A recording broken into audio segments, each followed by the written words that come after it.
안녕하세요. 자, 스님 기도를 어떻게 하는 건가요? 오늘 할 내용은 133쪽 관세음보살과 관련된 부분 해드릴 겁니다. 관세음보살 하면 사실은 어떻게 보면 불교계 아이돌이죠. 근데 처음부터 이렇게 인기가 있었을까요? 동아시아 대승불교에서 가장 강력한 보살 하면 관세음보살하고 지장보살, 투톱 체제라고 봐도 과언이 아니고, 조선시대 후기에는 관세음보살보다 지장보살이 더 강력했던 것 같아요. 전각수나 이런 것들을 보면, 왜냐하면 임진왜란 병자호란 끝나고 나서 조선이 붕괴를 하는데 원래는 그때 끝났어야 우리가 고생을 안 했습니다. 그런데 그게 이제 어떻게 저렇게 살았죠. 우리의 어떻게 보면 우리 민족사에서 최대 영웅 중에 한 분이 이순신 장군께서 활약을 해주시는 바람에 나라가 계속 갔죠. 근데 끝나야 될 게 가는 바람에 이제 한반도는 힘들어진 거예요. 백성들의 입장에서는 많이 힘들어졌어요. 그게 이제 가는 게 맞냐, 끝나는 게 맞냐, 이제 논점들이 많이 있긴 한데, 조선 임금 입장에서는 엄청나게 좋은 거였고. 이게 뭔가 싶은 거였고, 아무튼 국민들은 좀 힘들어졌는데, 그래서 통제력을 상실했습니다. 그리고 성리학자들이 뭔가 대단한 줄 알았는데 알고 보니까 벙커였죠. 이게 다 개구라였고, 실제로 문제가 생기니까 허둥지둥하기만 할 뿐 아무도 대처 능력이 없었죠. 그래서 그런 걸 보고 국민들도 굉장히 실망했고, 이걸 어떻게 추스리냐면 북한하고 똑같은 방법으로 추스립니다. 북한이 지금 경제도 박살이 나고 다 안 좋잖아요. 그러니까 어떻게 되냐? 주체사상 강조죠.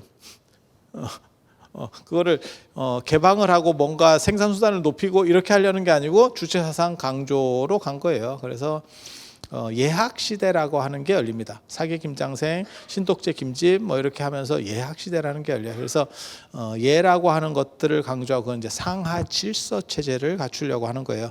그리고 그걸 갖추게 되면 무슨 일이 벌어지느냐? 동아시아 예를 자세히 보시면 밑에 사람이 굴르는 구조로 되어 있어요. 상호평등이라기보다는 밑에 쪽에서 어떤 의무가 많죠.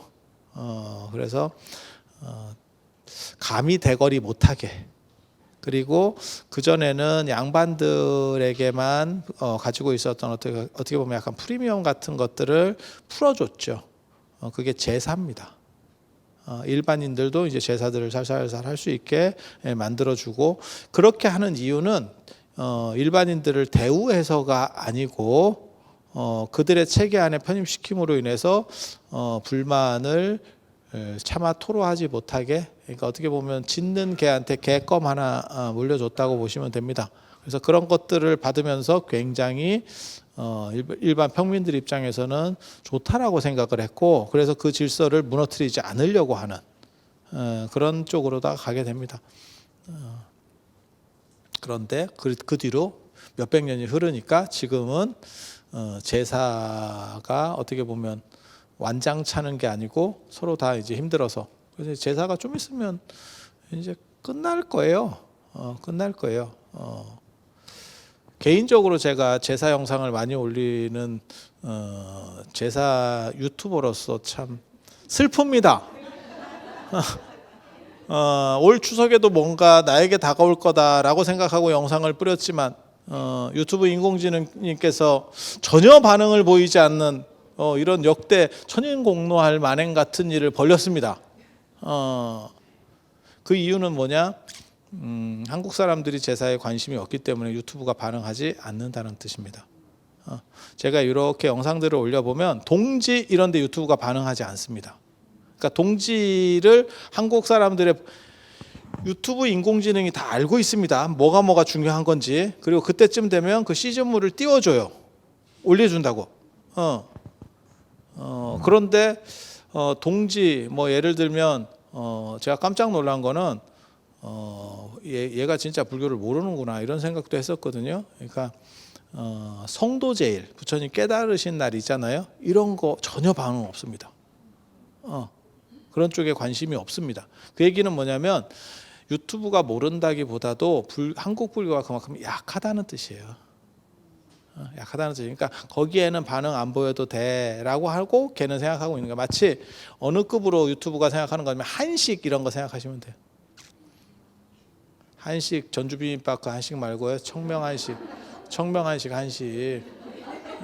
어. 한식 하면 별 볼 일 없다라고 생각하시잖아요. 우리나라 4대 명절이에요.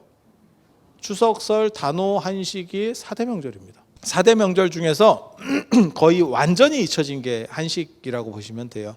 단오는 강릉 단오제, 유네스코 세계 무형유산 뭐 이런 것들이 있으면서 조금이라도 환기가 되는데, 한식은 원래는 청명한식 붙여가지고 뭐 성묘하고 뭐 이렇게 묘자리 같은 거 살피고 이런 문화들이 있었잖아요. 근데 지금은 살필 묘가 없죠. 제사만 안 지내는 게 아니고 묘도 없죠. 그래서 이제 화장하면 제사 안 지내도 된다고 이런 걸로 제가 조금 조회수를 이렇게 좀 땡기고 있었는데, 그나마도 전혀 반응을 안 보여주는 너무 슬픈 AI 나쁜 놈. 제가 개인적으로는 예측을 해서 저도 영상을 만들어요. 그래서 시즌 되기 전에, 그러니까 이제 제일 답답하신 분들이 그런 거죠. 부처님 오신 날 영상을 올려. 이미 다 인공지능은 그건 끝난 거고 다음 걸 준비하죠. 그렇지 않겠어요? 그건 끝난 행사잖아. 그래서 보통 한 열흘 전쯤에 이렇게 영상을 올리고 뭐 이렇게 해야 되는데, 그런 것들을 이렇게 해보면 이게 반응이 나오는 것도 있고 안 나오는 것도 있는데, 철저하게 지금은 제가 보기에는 추석설도 거의 잊혀지다시피 한 것 같아요. 그리고 그와 동시에 굉장히 재밌는 통계가 나왔었죠. 그게 뭐냐면 차례 안 지내는 집이 차례 지내는 집보다 많아졌다. 첫 번째 역전이죠. 첫 번째 역전.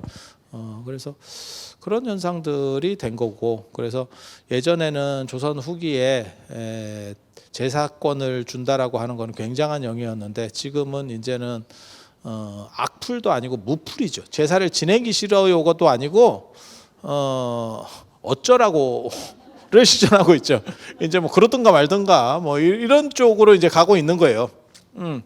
그러니까 스트레스를, 제사 때문에 스트레스 받아요라고 할 때는 악플 기간이라고 보시면 돼요. 선플, 악플, 무플, 이제 무플로 가는 거죠. 지금은 이렇게. 그래서 참 슬픈 일이라는 생각이 들어요.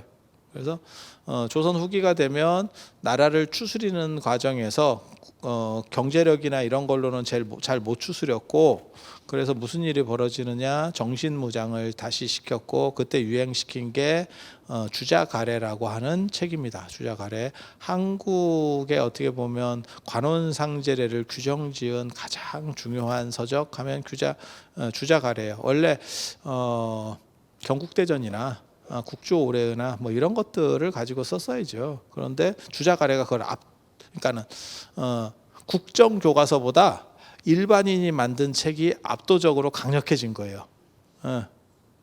경국대전 같은 경우는 법전이잖아. 그러니까 거기에 규정된 게 가장 원칙인데도 불구하고 주자라는 이름 때문에 주자가래가 더 강력한 어떤 우리의 사회 규범이 됐어요.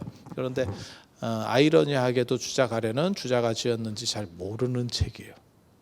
주자가 지었다 카드라만 있는 책입니다. 굉장히 재밌는 책입니다.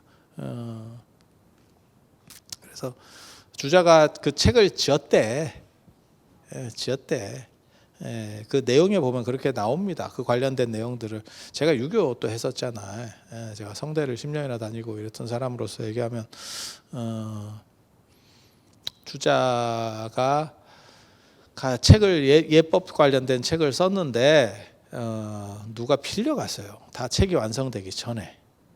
그리고 주자가 죽은 뒤에 그 사람이 그 책을 갖고 왔어. 내가 보고 갖다 준다 했는데 늦었네요. 그런데 이제 여기서 문제가 생기는, 그게 주자 건가? 이게 아닌가? 애매한 알딸딸한 양상이 나오는 거예요. 그와 비슷한 게 이제 진울에게서 나오거든요. 보조국사 진울에게서 나옵니다. 해심이 나중에 진울이 쓴 건데 미발표 원고가 있네요. 이러면서 나오게 있거든요. 근데 자세히 보면 글의 결이 다르죠. 그 얘기는 뭐냐? 손을 댔거나 안 그러면 선생님 이름으로 가탁 대학이라는 거 아세요 혹시?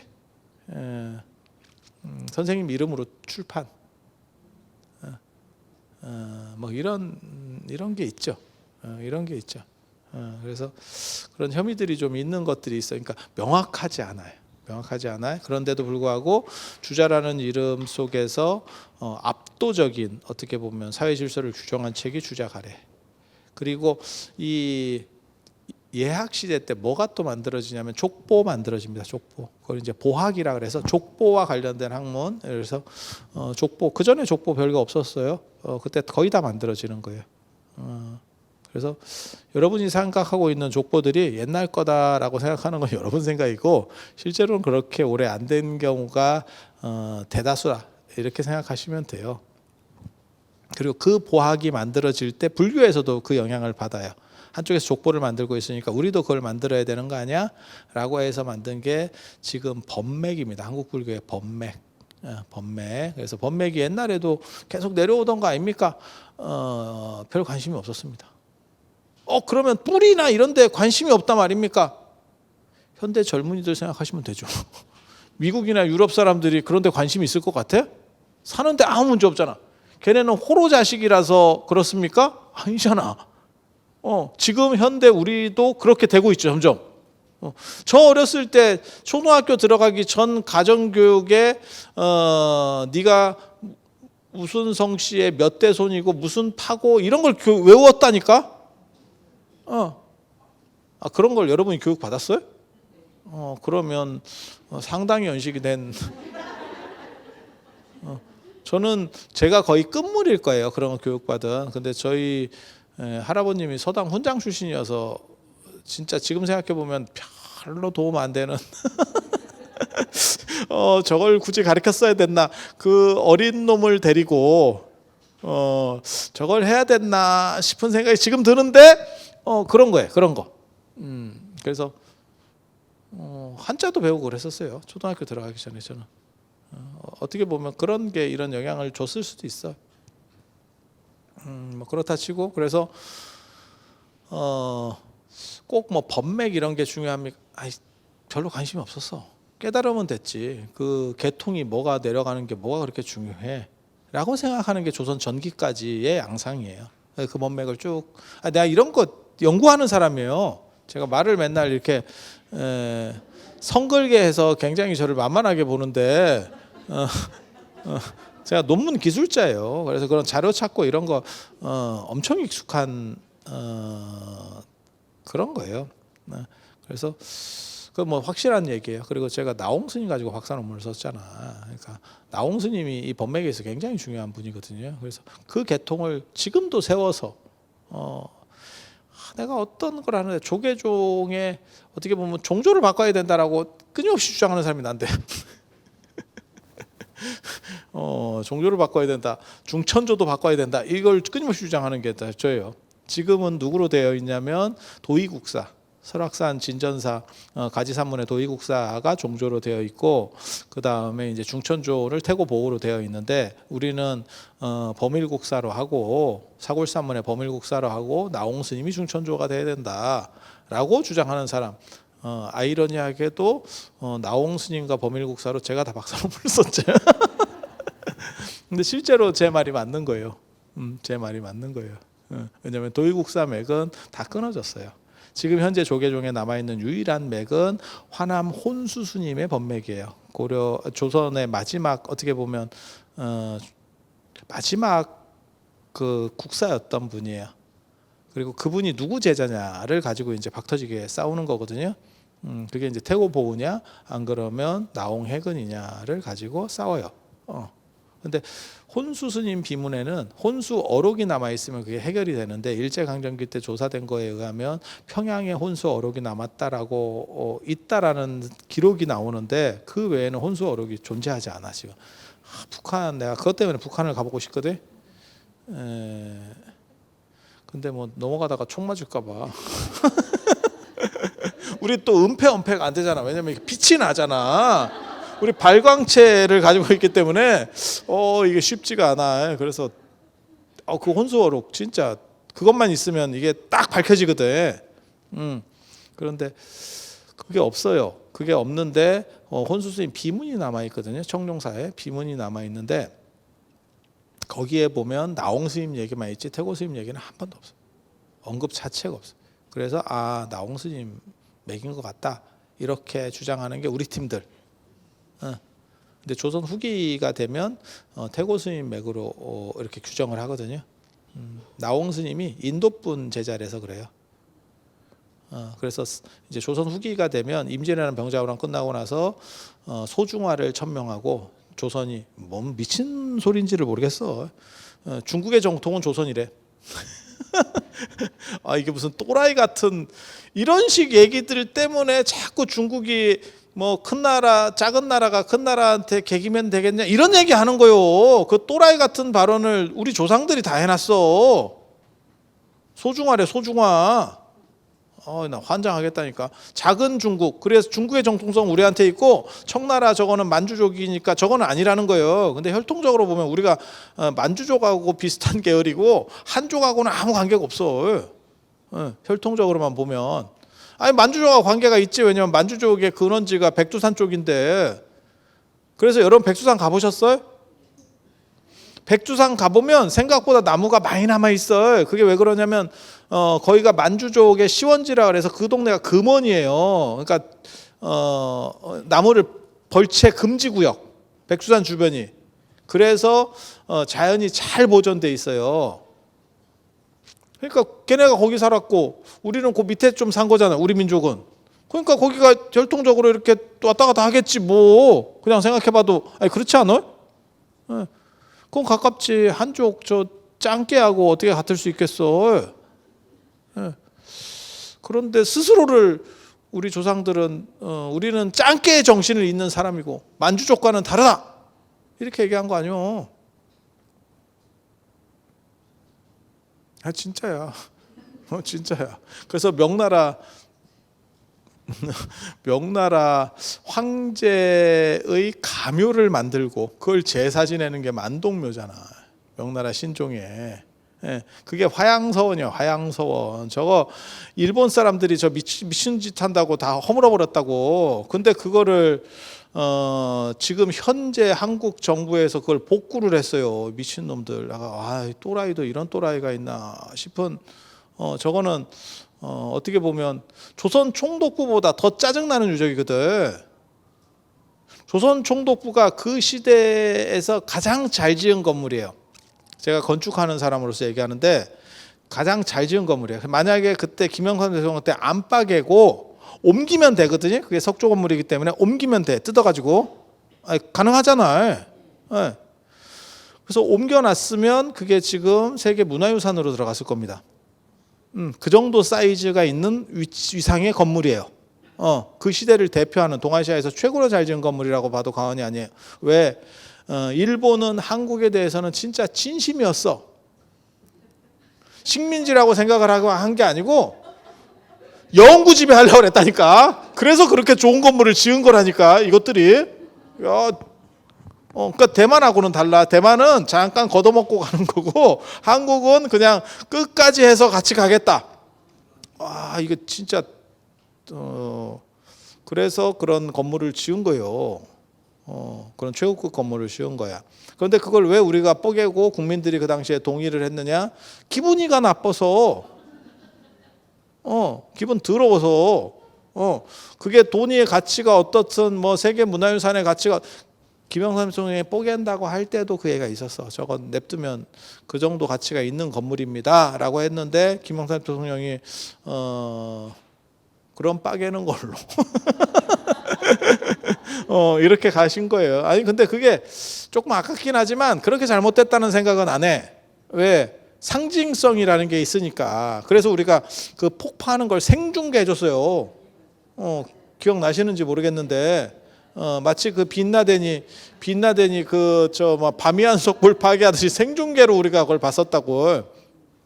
그것도 그냥 엉간히 뽀개가지고 철거한 게 아니고 아예 박살을 내가지고 거의 가루 형태로다가 폭탄 진짜 무진장 매설에 썼는가 봐. 보통은 건물은 그렇게까지 세게 안 해요. 이렇게 잡아뜨려가지고 어느 정도 이상 해서 걷어가는 거지. 누가 그걸 막 전체 하면 폭탄값 많이 들잖아. 그 다 구멍 뚫어가지고 심어야 된다고 폭파 해체도. 그래서 그렇게 그런데 사실 그 화양서원 같은 경우도 제가 보기에는 그거보다 더 기분 나쁜. 그래서 조선 후기에 제가 전에도 그런 얘기 잠깐 해드렸는데 정승판서 위에 도승지, 조선 후기에 흔히 나오는 말이에요. 정승판서 위에 도승지가 더 짱이고 더 높고 판서 정승이잖아요. 그죠? 레벨로 하면 도승지는 비서실장입니다. 승지가 있고 도승지가 있는 거지. 승지는 그 비서실에 속한 다른 사람들. 비서실장은 이제 짱이지 일종의. 조선 같은 경우는 내시 권력을 견제했기 때문에 이제 비서실장 권력이 엄청나게 커지거든요. 그래서 정승보다도 어떻게 보면 비서실장 끝발이 더 좋다. 이 얘기를 하는 거예요. 그래서 정승판서 위에 도승지, 그리고 도승지 위에 만동묘직이라고 있어요. 그 만동묘를 관리하는 사람의 끝발이 명나라 신종, 무덤, 가묘 그거를 관리하는 사람의 끝발이 도승지보다도 세다라고 하는. 아니 조선 후기에 흔히 나오는 오만 나쁜 짓을 다 해도 치외법권이래. 아무도 어떻게 할 수가 없대. 그런 식으로 그 서원들 중에서 화양서원이 그 관련된 서원이고, 그래서 그 서원들의 그 적폐가 엄청났거든. 그러니까 무슨 일이 벌어져. 대원군 때 서원철폐. 그 생각 잘 하셔야 돼요. 왜냐하면 불교가 뭐 고려 때 뭐 안 좋아서 뭐 어떻게 저거, 야 그렇지만 불교 안에서 불교를 공격하진 않았어. 근데 한번 생각해봐. 유교 안에서 유교를 공격할 정도야. 자기네도 감당이 안 될 정도였던 거야. 그게 서원철폐 사건이에요. 이해가 됩니까? 아니 우리 아군이잖아. 아군인데도 손봐야겠어요. 저거는 아군인데도 안 돼. 이렇게 생각하는 거야. 그러니까 고려 말에 무슨 뭐 불교가 문제가 있어요. 그거보다 훨씬 심한 게 조선 후기의 서원들이었어요. 그런데 아이러니하게도 그때 또 참 그렇다.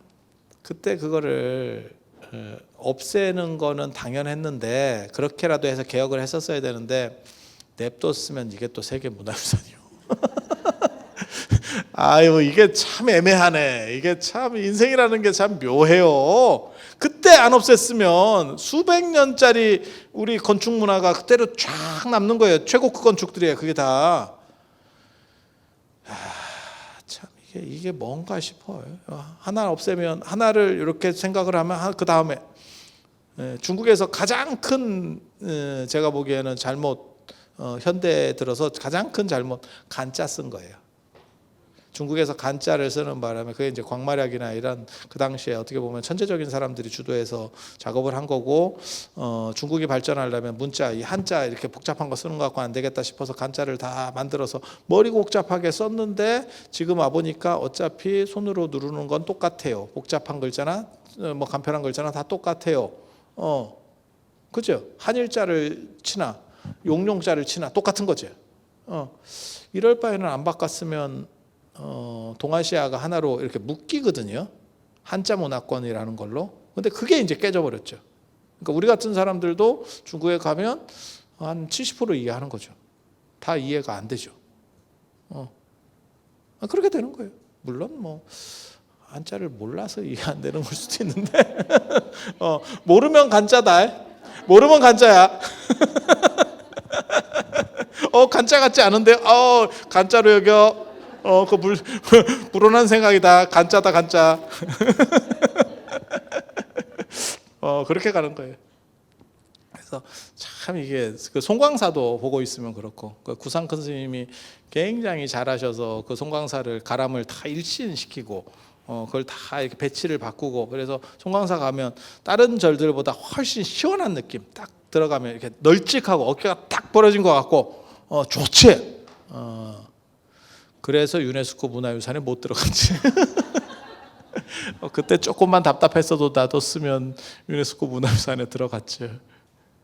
이게 뭔 아이러니인가 싶어. 인생이라는 게 참 땅 안 팔려가지고 맹지, 부동산에 샀더니 이게 사기당해가지고 맹지를 샀네. 팔아먹지도 못하고 이라고 버려뒀더니 나중에 이게 강남인가 싶기도 하고 그런 집도 있고 그래서 세상이라는 거 참 모르는 일이에요 이게. 그거는 복이지. 그래서 조선 후기에 오늘 관세음보살인데 관세음보살 지금 잘 못 들어가는데 시작해야 되는데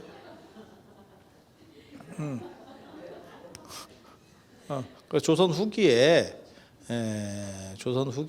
그렇게 족보라든지 이런 것들이 다 결정이 되고 지금 여러분이 아시는 것들은 대부분 다 그때 규정된 것들이라고 보시면 돼요. 그래서 생각보다는 뭐 오래된 거는 아니고 그리고 그렇게 예의를 가지고 무언가를 이렇게 정리를 하려고 하다 보니까 조상숭배 같은 게 이제 강력한 바람이 불죠. 조상숭배하면 지장보살이죠. 이제 거기에 대응할 수 있는 불교적 카드 지장보살입니다. 그리고 오늘날에는 뭐 합동 제사를 지내요. 뭐 어쩌고 저쩌고 이러는데 조선 시대 같으면 싸대기 맞습니다. 어디 합동으로 남의 조상하고 우리 조상을 같은 상에서 제사를 지내요? 야, 그건 있을 수 없는 일이다. 그건 있을 수 없는 일이야. 그러니까 어떤 일이 벌어져요? 지장전에 뭐 예를 들어 지장전이 있어. 우리 절에 지장전이 있어. 그러면 시간으로 끊겠죠. 뭐 예를 들어서 뭐 10시부터 11시, 11시부터 12시 막 1시간씩으로 끊었다고 쳐. 그러면 하루에 한 7, 8개 받으면 끝나는 거잖아요. 하루가 가잖아. 근데 수요가 계속 들어오는 거죠. 수요가 늘어나는 거죠. 이게 지금. 그러면 무슨 일이 벌어지느냐? 예전에 그런 거 있었죠. 꼬꼬면과 허니버터칩. 이게 대박이 났는데 그래서 꼬꼬면이 대박이 나서 공장을 증설했더니 그 다음부터 안 팔리더라. 그래서 허니버터칩이 처음에 잘 나갈 때 이걸 공장을 증설하려고 했더니 꼬꼬면이 되는 게 아니냐? 이래가지고 못 움직였다는 거잖아요. 들어보셨죠? 이게 식당도 그래요. 식당도 작은 데서 했는데 되게 잘 돼가지고 이전해가지고 뭐 이렇게 그랬더니 안 되는 사람도 있고 별 집이 다 있어. 왜 그러는지는 모르겠어. 답은 잘 안 나오는데 그런 경우들이 있습니다. 절도 그렇던데 절에 신도들이 많아가지고요. 그래서 불사를 딱 하고 불사 끝난 뒤부터 하는데 그런 데 있어. 그런 데 있어요. 그래서 참 이게 좀 재밌지. 그래서 그렇게 해서 정각을 넓혀 나가요. 그때 이제 주지가 판단을 해야겠죠. 하나를 더 넓혀서 2개로 할 거냐? 그러면 지장전이 있어도 명부전을 하나 넓힐 수 있고 시왕전을 넓힐 수 있고 이렇게 똑같은 걸 할 수는 없으니까 이름을 약간 달리 해가지고 이렇게 그래서 한 사찰 안에도 지장보살을 모신 정각은 몇 군데씩 있는 경우들도 있습니다. 그건 조선 후기에 조상숭배가 일반화되면서 나타나는 그런 작용이에요. 그래서 관세음보살 모신 데는 한 군데밖에 없고 지장보살 모신 데는 2군데, 많은 데는 3군데도 가능해요. 그래서 지장보살이 조선 후기에 일종의 떡상하는 거지. 마치 뭐하고 똑같은 거냐면 우리가 북방외교 노태우 대통령 때 북방외교 하면서 중국과의 수교하고 중국이 올라가면서 우리가 거의 한 20년 가까이 어떻게 보면 약간 꿀을 빨았죠. 중국 옆에서 이렇게 빨대를 하나 꽂고 쪽쪽쪽쪽쪽 빨았는데 지금 이제 중국하고 미국하고 좀 저러고 또 중국 저는 사람들이 생각할 때 쟤는 중국에 대해서 잘하니까 중국을 좋아할 거라고 생각하더라고. 근데 저는 중국 공부하는 사람 중에서 거의 유일하게 중국을 싫어하는 사람이 저였었어요. 저는 중국이 어떤 나라인 거를 인지하고 있거든. 저 굉장히 위험한 나라. 굉장히 위험한 나라. 그래서 그러지만 뭐 국익을 위해서는 뭐 어느 정도 해야 된다라는 생각은 언제나 하고 있어요. 그렇다고 뭐 저 태평양권도 미국하고 하기가 너무 어렵잖아요. 거기 왔다 갔다 물류 비용만 생각해도 이쪽에 왔다 갔다 하는 게 훨씬 빠르잖아요. 그냥 생각해봐도. 그래서 제가 그런 얘기하는데 중국이 지금 경기가 안 좋다 어쩐다 하는데 그거를 꼭 좋아할 만한 일은 아니다. 그게 우리에게 그 다음 타격으로 오기 때문에 그러니까 중국을 생각해서가 아니고 우리를 생각해서. 미국은 지금 엄청난 호황이잖아. 근데 우리한테 피부로 다가오는 게 있느냐? 멀기 때문에 그게 피부에 잘 안 와요. 미국 호황인 거하고. 그리고 미국 호황이면 아마 유럽 쪽으로 영향이 갈걸? 그쪽으로 가기 쉽고, 야, 태평양 건너서 이게 무슨 바람불, 아유. 그리고 또 일본이 또 저거 뭐야, 오염수 미국 쪽으로 이렇게 수출해 주시고, 이렇게. 뭐 그런 거죠. 인생이 다 그런 거예요. 그래서 우리 주변 국가들이 사실은 조금 잘 되거나 잘 나가면 훨씬 반사 이익이 좋죠. 이익 받기는 좋죠. 그래서 중국 옆에서 좀 잘 타고 갔죠.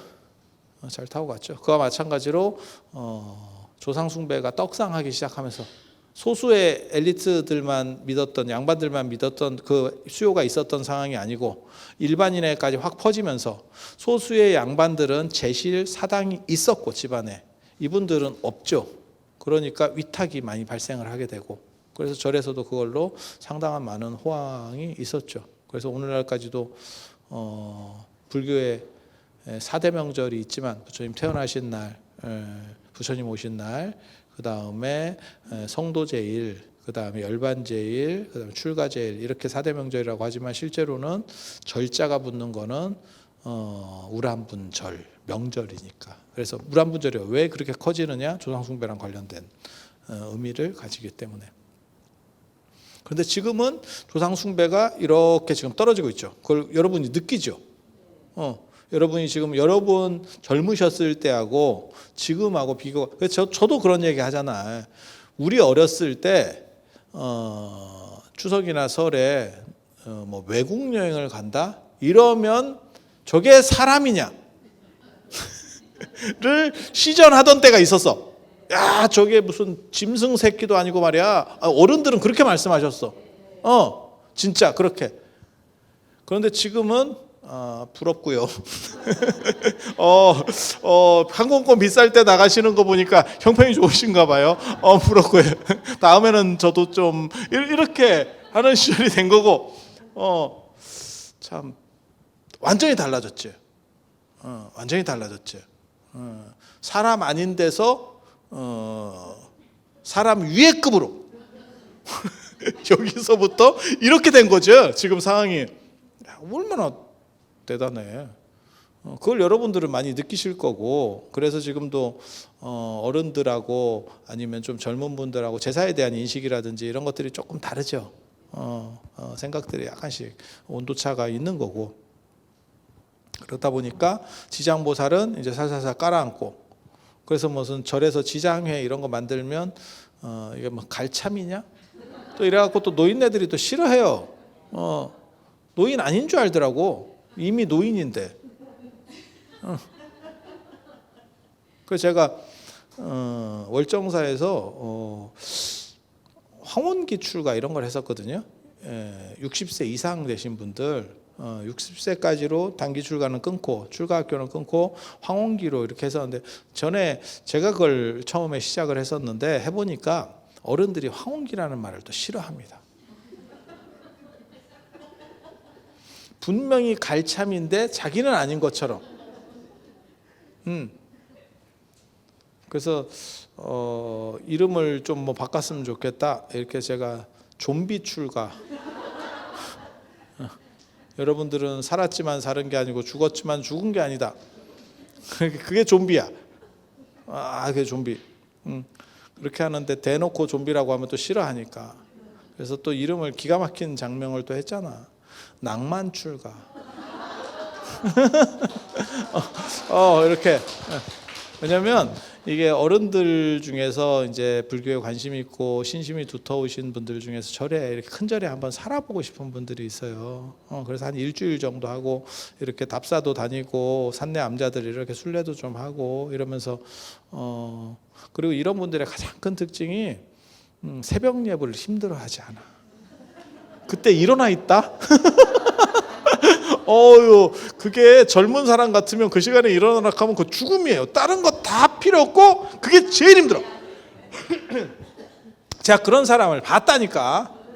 속퇴 이유가 뭐냐면 새벽 예불이 힘들어서가 속퇴 이유야. 그러니까 20대였는데 그 너무 힘들어서, 그러니까 딴 거는 다 안 힘드는데 아침에 못 일어나겠대. 근데 한번 생각해 보면 여러분들 자녀분들 중에서 20대 있으면 너 3시에 한번 일어나 봐. 이러면 제가 집을 나가겠습니다. 가능할걸? 아니, 생각을 한번 해보시면 그 진짜 어려운 일이에요. 근데 놀랍게도 어른들은 일어나서 그 성지순례나 이런 데 가보면 그 시간에 일어나서 빠시락거리고 있고, 혼자 피해 안 준다고 침대에서 절을 하고 있는 분도 있고.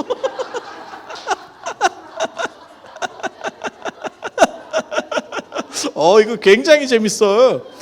놀랍지. 인생을 그러면 굉장히 부지런하냐? 아니, 조금 그렇게 몇 시간 움직이다가 또 졸아요. 그래서 그런 어른들의 가장 장점 중에 하나가 뭐냐면 새벽 예불에 대한 부담이 별로 없어. 새벽 예불에 대한 부담이 없어. 그리고 또 이게 절이 어떻게 보면 이 나라에서 가장 일찍 자는 집단일 거야. 9시에 불을 끄는데, 근데 이분들은 8시 반에 자. 그게 8시 반부터 병든 당 모드가 발휘돼 가지고 막 쏟아진대 잠이. 그리고 또 그때 자야 돼. 안 그러면 이제 좀 한 10시 반 정도까지 버티면 또 잠이 안 와. 그래서 그런 분들을 모시고 좀 뭘 해볼까?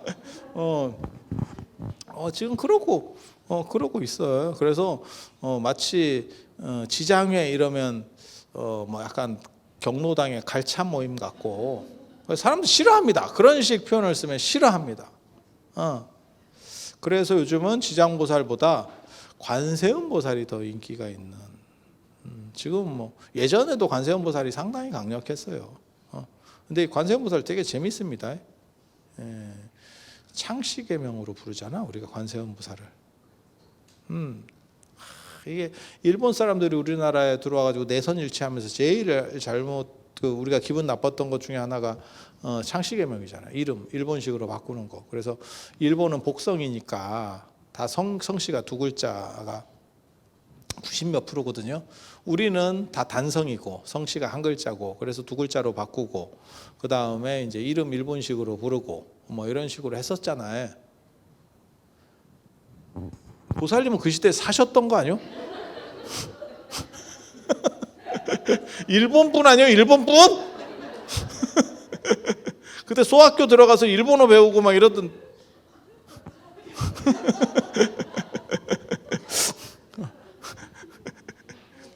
그래서 그런 시절이 있었잖아요. 그런데 이게 관세음보살은 굉장히 재밌어요. 그래서 관세음보살 정근을 하면 관세음보살이 알아듣겠냐가 있어. 왜? 우리식으로 번역해서 이름을 번역하는 거 굉장히 특이한 문화인데 중국은 그런 걸 합니다.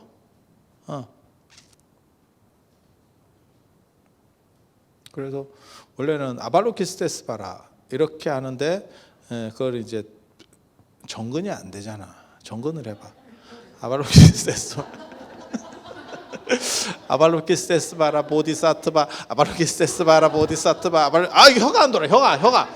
그래서 혀가 기부스 되는 바람에 그래서 관세음보살로.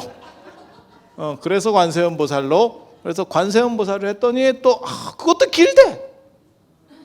길다고 또 뭐 꿍시렁 걸 그러면 관음보살로. 관세음, 광세음, 관음 이렇게. 그리고 이제 관세음 보살에서 세자가 빠진 것과 관련해서 아주 진기한 이야기가 있어요. 법림의 파사론 뭐 이런 데서 나오는 이야기인데 꼭 그런 건 아니에요. 저도 그 얘기를 그 당나라 때 장상형이 쓴 데서 나왔나? 장상형의 호법론에서 나왔나? 제가 정확하게 기억은 안 나는데 거기 보면 그렇게 나와요. 원래는 관세음보살이라고 했는데 당나라 때 황제가 안 되려고 하다가 황제가 된 사람이, 이런 사람들이 이제 문제를 일으켜. 우리도 마찬가지예요. 한국 역사에서도 마찬가지예요. 처음부터 임금이 될 만한 사람들은 이름을 다 거지같이 지어요. 동아시아는 피휘라는 문화가 있기 때문에 이름을 흔한 이름을 썼는 글자가 한자를 예를 들어서 뭐 내 이름에 하늘천자가 들어있어. 하늘천자 같은 게 들어있어. 근데 내가 임금이 되잖아요. 그러면 모든 기록에서 하늘천자를 파내야 돼. 그 대신에 다른 걸로 쓰는 거거든요. 그걸 피휘라 그래요. 피휘라고. 피휘. 그러니까는 왜냐하면 임금 이름을 조롱할 수 있기 때문에. 그리고 제가 전에도 이런 얘기 드렸었는데 이게 굉장히 동아시아에서 재밌는 문화인데 서양에서는 존중을 하면 따서 짓고 동아시아는 한 글자라도 겹치면 안 돼. 발음도 겹치면 안 돼. 어른하고. 맞죠? 몰라? 이름 지을 때 그렇게 하는 거예요. 그래서 제가 얘기했잖아. 제가 제일 힘들어하는 게 사람 이름 짓는 건데 그 법칙에 맞추기가 굉장히 머리 아파. 그 순서상으로 쫙 뽑아내는 거거든. 단순 노가다예요. 계속 돌려서 뽑아내는 거야. 한글 획수, 한문 획수, 그 다음에 뜻, 한글 발음 뭐 해가지고 이걸 계속 그 다음에 숫자까지 이게 보거든요. 아이고 머리가 아파.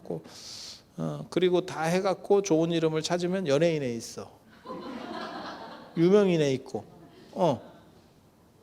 그래서 또 네이버에 맨 마지막에 쳐보잖아. 어느 정도까지 유명한 놈인가. 그래서 많이 유명한 사람이 있으면 또 안 돼, 그 이름은. 그럼 다시 왜 이렇게 해서 또 하는 거거든요. 그래서 이름 짓기 굉장히 어려워. 그래서 제가 이름 안 짓는다고 제가 여러 번 얘기했어요. 자꾸 밀고 들어오는데 그럼 뭐라도 뭐 갖고 오면서 밀고 들어오던가. 지금 밀고 들어오기만 더럽게 밀고. 근데 서양이면 얼마나 좋냐고. 너 이름이 뭐예요? 저 알렉산더. 그러면 3세. 그래서 4세. 야 이거 날로 먹는다. 날로 먹어. 100세까지 그냥 가. 내가 네 100대 후손까지 내가 이름 다 지어줄 수 있어. 넘버링이야 이건 그런 식 넘버링을 시도했던 사람이 중국에도 있었습니다. 넘버로 간다. 시황제입니다. 시황제 시작. 그 다음에 2세 황제, 3세 황제, 4세 황제 이렇게 가려고 했지. 3대에서 끝났습니다. 그래서 시작이니까 시, 그 다음에 2세가 호해, 3세가 자영이에요. 끝. 단종됐습니다. 만대까지 가려고 했지만 넘버로 하면 참 편하겠다라고 했지만 이런 게 인생이구나 라는 걸 알 수 있는. 그래서 관세음보살 요게 이제 관련돼서 그러니까 태종 이방원 이런 이름이 문제인 거예요. 굉장히 어렵다고. 그러니까 우리 정조 이산, 세종 이도 이런 것들은 이름 자체가 어려워요. 굉장히 안 쓰는 한자를 쓴다고. 왕실에서는 다 그렇게 안 쓰는 한자를 쓰고 안 쓰는 한자를 써야 되고 한 글자를 쓰는 게 두 글자보다 편해. 파내기가. 이해가 되죠? 그래서 예전에 몇 년 전에 그 조국 씨 정치 얘기를 하는 건 아니야. 그 집도 어쩌고저쩌고 씹는 사람들이 뭐라고 얘기했냐면 네가 무슨 왕이냐? 이러면서 왜 네 집은 다 한 글자냐? 근데 우리 예전에 학교 선생님이 그 얘기했었는데 자기 이름 한 글자인데 장명소 가서 지었대. 그러면서 나한테 우리가 그 중학교였나 그랬는데 뭐라고 얘기했냐면 내 이름은 비싼 이름이다. 막말로 얘기해서 장명료가 30만 원이면 두 글자가 아니고 한 글자니까 30짜리다. 내가 비싼 놈이다. 이렇게 얘기하더라고. 그래서 내가 속으로 그걸 들으면서 약간 호구 잡힌 것 같은데. 이런. 왜냐면 한 글자로 하면 편합니다. 법명 지을 때도 마찬가지예요. 이게 그래서 내가 지금도 자꾸 이제 또 법명 밀고 들어오는 사람도 있는데 귀찮습니다. 근데 남자는 두 글자로 짓고 여자는 세 글자로 짓거든. 특별하지 않으면 법칙이 있는 건 아닌데 그냥 통상적으로 그렇게 해. 통상적으로. 근데 세 글자 하면 힘들거든. 그래서 두 글자로 나도 여자도 두 글자로 할까. 두 글자가 훨씬 쉽습니다. 두 글자가 훨씬 쉽습니다. 그리고 스님들 중에 그렇게 하는 사람이 있어. 그래서 왜 그 스님은 두 글자로 지었대요? 그러면 모르겠는데 우리 스님은 그렇게 하던데요. 그래서 내가 속으로 그랬지. 짓기 싫었겠지. 과부마음 호랑이비가 한다고 짓기 싫었겠지. 안 그러면 너가 잘했으면 세 글자로 해줬을 수도 있어. 별로 한 것도 없이 귀찮게 계속 해달라 하니까 에라이 두 글자 이러면서 피박을 벗으려고 했을 수도 있겠다라는 생각을 잠깐 해봐. 잠깐. 그래서 황제가 안 될 사람 중에서 황제가 되는 게 당태종 이세민이에요. 이세민. 근데 그게 글자가 너무 거지 같아요. 그 세상사자에다가 백성민자를 쓰니까 미치겠지. 왜냐면 글자 빈도수가 너무 노출 빈도수가 높은 글자를 지금 이름으로 갖고 있죠. 그렇게 해서 그거 파내는데 난리가 나죠. 다 다른 비슷한 음가의 다른 글자로 전부 바꿔야 돼요. 그 작업을 하는데 그때 누구랑 붙냐면 관세음 보살이랑 붙죠. 그래서 관음이라고 하는 명칭이 실제로 이세민 이전에도 나옵니다. 나오는데 관음으로 이게 대세로 관음이 어떻게 보면 관음 빈도수가 원래는 적었었어. 굉장히 적었는데 이게 이세민을 기점으로 관음이 쭉 올라갑니다. 뭔 뜻인지 아시겠어요? 그래서 제가 예전에 글 쓸 때 뭐라고 그랬냐면 보살님이 황제한테 밀렸어요.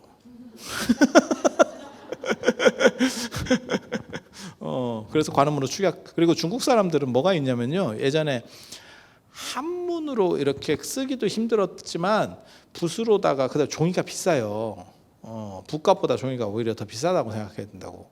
그래서 이게 왜냐하면 이거는 붓은 한동안 쓰는 거고 종이는 이게 굉장히 소모량이 많잖아. 그래서 최대한 축약하려고 하는 문화들이 있어요. 그래서 이름은 한 글자를 쓰고 사람 이름은 대부분 한 글자를 쓰고 중국에서 그러니까 두 글자인데 한 글자만 쓴다니까 전보하듯이 이렇게 생각하시면 돼요. 그래서 축약형이 나타났을 때는 그러니까 불타라고도 쓸 수 있어. 근데 불이라고 쓰지. 네. 불타는 붓다의 음사예요. 불은 저 서역 지방의 붓의 음사예요. 비우티 붓의 음사야. 그 서역어예요. 서역어.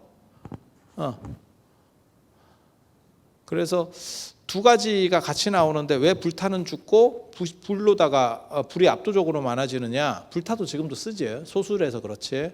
그러니까 처음에는 불타, 부도, 뭐 포도 이런 것들이 다 같은 음역이었었어요. 그런데 왜 불로다가 불이 압도적으로 많아지느냐? 그거는 한자에서요. 간편해서요. 간편해서. 그래서 관세음 보살이 원래 세 글자 관세음 보살이라는 표현이 굉장히 어떻게 보면 일반적이었었는데 그리고 그 2층으로 관음이 있고 광세음도 생각보다는 좀 더 있어요. 그런데 이세민을 기점으로 해서 아마 불교 쪽에서도 약간 피하려고 했을 거고 그리고 피하려고 이렇게 봤을 때 관음도 있었던 거지. 다행히도.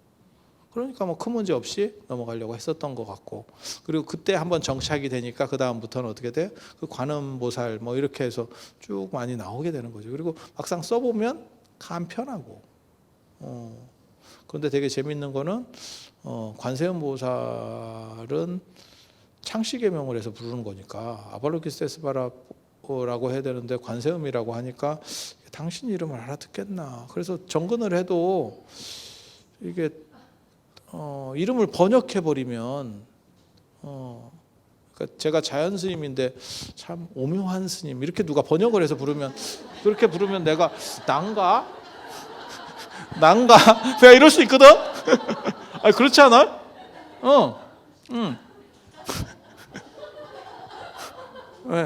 왜 여러분도 마찬가지잖아. 여러분이 뭐 예를 들어서 전주이 씨야. 그런데 전주이 씨를 번역해서 오야 씨라고. 오야다고 자두하고 거의 비슷한 거거든요. 그러면 누가 뭐라고 그러냐면 자두. 그러면 프롬빌리지 들어갈 때는 무슨 공짜인가? 그냥 막 던지는 거요. 그래서 자두.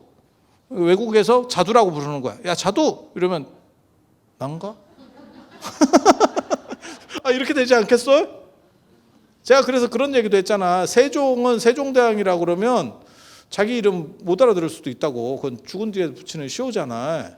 그러니까 당신은 한번 들어본 적이 없지. 나를 가리키는 말이 세종인지를 세종대왕은 모르는 거지. 그러니까 난가? 이렇게 될 수 있거든? 불렀나? 아닌가? 왜 부른 것 같은 느낌이 들지? 뭐 이렇게 될 수도 있잖아. 그래서 관세음 보살도 그렇게 관세음이라고 번역을 해버리면 여러분이 정근을 해도 그런가? 아니지. 이 정도를 통과할 수 있어야 보살이지. 이런 걸 통과 못하면 우리 같은 사람인 거고, 통과해서 보살이에요. 이 정도는 되지. 그리고 관세음 보살이 외국인이기 때문에 언어 능력이 좋아요. 그래서 번역 때도 제가 전에 그 얘기했는데, 누가 대학원에서 박사과정이나 이런 거 하면 지금은 사실 제2외국어를 안 보는데 저희 초창기만 하더라도 다 제2외국어를 봤었어요. 그러니까 석사는 제1외국어만 하면 돼. 그때 영어, 정확하게 말하면 영어. 그 다음에 박사에는 영어 플러스 전공어가 들어가요. 자기 관련된 언어. 제가 한 번은 우리는 전공, 제가 박사를 7개 졸업했지만 실제로 제2외국어를 본 거는 3개밖에 없어. 그 뒤에는 없어졌더라고. 제2외국어를 없어졌어. 그래서 2번은 한문이었고, 한 번은 영어는 빼박이에요. 나 영어도 못하는데 그래도 떨어지진 않아. 떨어지진 않아. 그리고 한 번은 일본어도 못하는데. 난 이거 어떻게 가능한지 알아? 내 외국어 이게 잘 안 되는데 어떻게 되는지 알아? 기도하면 돼. 부처님이 외국 분이시잖아. 그래서 기도하고 가면 돼. 바보들이 그걸 공부를 하고 있더라고. 그래서 너는 믿음이 부족하다.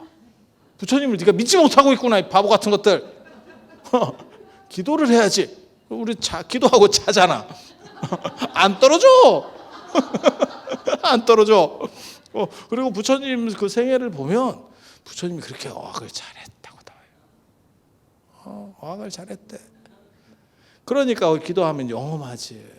그래서 내가 수능 기도도 나 같은 사람에게 해야 영험하지. 그 스님 대학도 졸업 못했는데 거기다가 기도 붙인다고 네 아들이 대학에 붙겠냐? 내가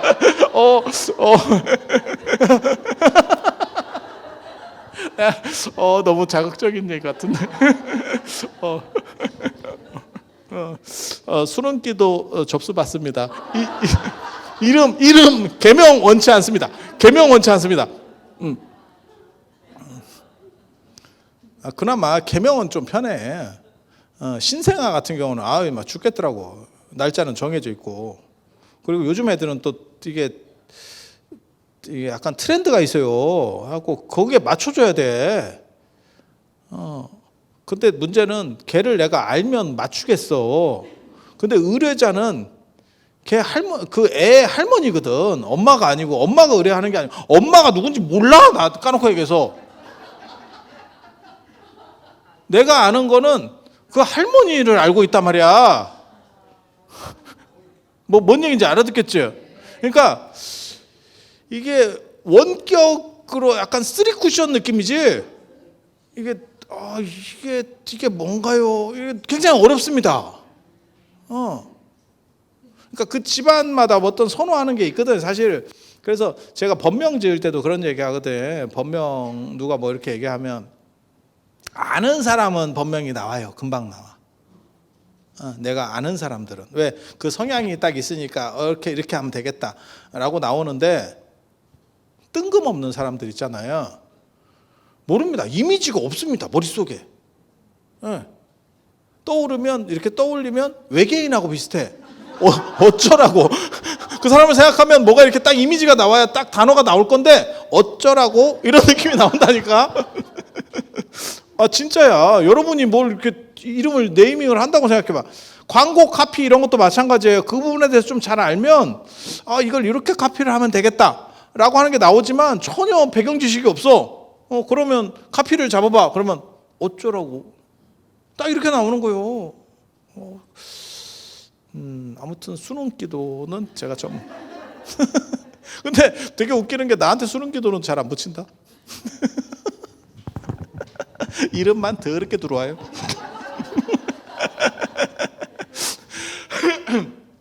자, 그래서 관세음보살 얘기였습니다.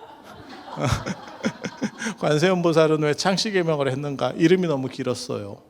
그래서 부르기가 힘들었어요. 그리고 관세음보살은 왜 관음으로 축약되는 게 상당히 많이 보이는가? 뭐 관음전, 뭐 관음시식 하듯이 왜 관음이라는 표현들이 많이 있는가? 그 변곡점에 이세민이 있다더라. 당태종 이세민이 있다더라. 그리고 그 책에는 이세민을 기점으로 그랬다라고 하는데 찾아보니까 그 전에도 있긴 있었어. 단지 이세민을 기점으로 이게 쫙 늘어나는 것 같아. 이해가 되시죠? 마치 코로나를 기점으로 유튜브가 쫙 늘어났거든. 유튜브나 저 OTT 시장, 뭐 넷플릭스 뭐 이런 것들 쫙 늘어났거든. 그렇지 뭐 집에서 3년 동안 어떻게 보면 약간 가택연금 비슷한 식으로 뭘 했었잖아요. 그리고 나서 돌아댕기라고 이 사람들을 풀어놨더니 빈대만 옮기고 있더라. 이거 되게 재밌지? 가만히 있을 때는 코로나가 빈대를 막고 있었던 거야. 코로나가 빈대를 막았는데 코로나 선생께서 가시니까 빈대 선생께서 오셨어. 그래서 오늘은 관세음보살에 대한 이야기, 너무 감동적인 이야기. 여러분이 감동을 못 느끼셨다면 여러분은 정서적으로 메마르신 겁니다.